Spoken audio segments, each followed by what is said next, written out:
నమస్కారం. డెన్నిస్కు స్వాగతం. ఈనాటి ముఖ్యాంశాలు: లలితమ్మ సేవలు మరువలేనివి, కొనియాడిన కాంట్రాక్టర్ నోటి ప్రసాదరెడ్డి. సంయుక్త సేవా సంస్థ సభ్యురాలు లలితమ్మ గారి సేవలను పలువురు కొనియాడారు. ఈ సందర్భంగా సంయుక్త సేవా సంస్థ సురేంద్ర మాట్లాడుతూ వారి సేవలను గుర్తు చేశారు. ఇందులో భాగంగా లోక్సత్తా మాల్కొండారెడ్డి మాట్లాడుతూ వారి సేవలను కొనియాడారు. ఈ కార్యక్రమంలో ప్రధానోపాధ్యాయులు కృష్ణ, విద్యార్థులు తదితరులు పాల్గొన్నారు.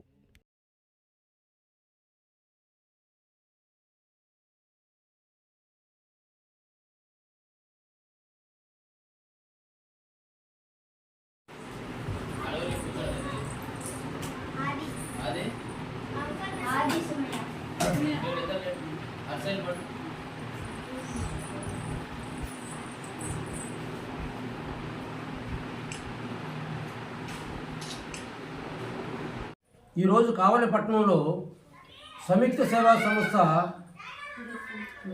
మెంబర్గా ఉంటూ అకాల మరణం చెందిన లలితా మేడం గారికి ఈరోజు సంయుక్త కార్యాలయంలో నివాళులర్పిస్తూ, ఆవిడ మంచి ప్రభుత్వ ఉద్యోగంలో అంకితభావంతో పనిచేస్తూ మానవీయ కోణం నుంచి సంయుక్త సేవా సంస్థకు గత 10 ఏళ్ల నుంచి మంచి సేవా కార్యక్రమం చేస్తూ నిత్యం అన్నదానం చేస్తూ సురేంద్ర గారికి ఆ సంస్థకి సపోర్ట్గా ఉండి మంచి సేవలు అందించి అనాథ బిడ్డలకి, పేద విద్యార్థులకి, మరి వృద్ధులకి సేవా కార్యక్రమాలు ఆమె ఆర్థికంగా సహాయ సహకారం సంపూర్ణంగా అందించిన వ్యక్తి ఆమె భర్త శ్రీనివాసరావు గారు.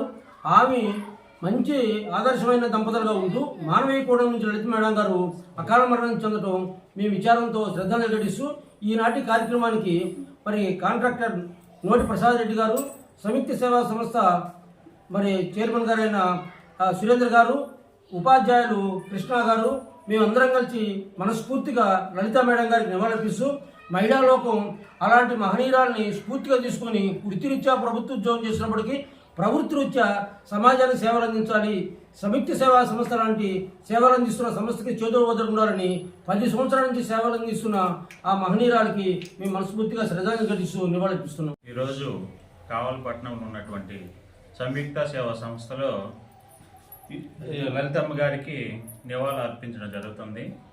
లలితమ్మ గారు ప్రభుత్వ ఉద్యోగి అయినప్పటికీ ప్రతి నెల వాళ్ళ కొడుకు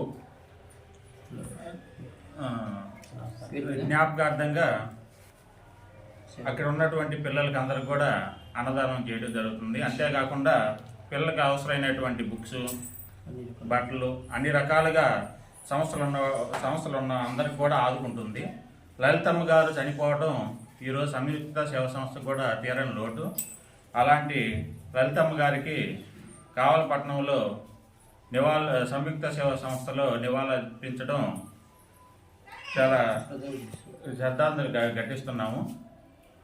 మా సంస్థ సభ్యురాలైన లలితా మేడం గారు గత 10 సంవత్సరాలుగా మా సంస్థలో చదువుకున్న పిల్లలకు, వృద్ధులకు అనేక విధాలుగా సహాయ సహకారాలు అందించడమే కాకుండా ఏ రోజు ఒక ఉద్యోగినైనా కూడా ఉద్యోగి అన్న భావన రాకుండా ఏ సందర్భంలో ఫోన్ చేసినా కూడా ఫోన్ ఎత్తి పలానా సమస్య ఉందా మేడం అంటే నేనున్నాను సురేంద్ర అని చెప్పి ముందుండి సంస్థను నడిపించారు. ఎవరికైనా ఏదైనా బాగలేక ఆర్థిక సహాయం కావాలని నా గ్రూప్లో మెసేజ్ పెట్టిన వెంటనే స్పందించి ఎంతోమందికి ఆర్థిక సహాయం చేసి ఆదుకున్నారు. అటువంటి ఆమె ఇప్పుడు అకాల మరణం చెందటం మా సంస్థకు తీరని లోటుగా భావిస్తున్నాము. ఆమె పవిత్ర ఆత్మకు శాంతి చేకూరాలని ఆమెకు మనస్ఫూర్తిగా శ్రద్ధాంజలి ఘటిస్తూ ఉన్నాము. సంయుక్త సేవా సంస్థ సభ్యురాలు, ప్రభుత్వ ఉద్యోగి అయినప్పటికీ పలు సేవా కార్యక్రమాల్లో ఆమె పాత్ర ఉండటం అందరికీ విదితమే. అయితే వారి అకాల మరణానికి మేము చింతిస్తూ వారి కుటుంబ సభ్యులకు ప్రగాఢ సానుభూతిని వ్యక్తం చేస్తూ వారికి ఘనమైన నివాళులు అర్పిస్తున్నాం.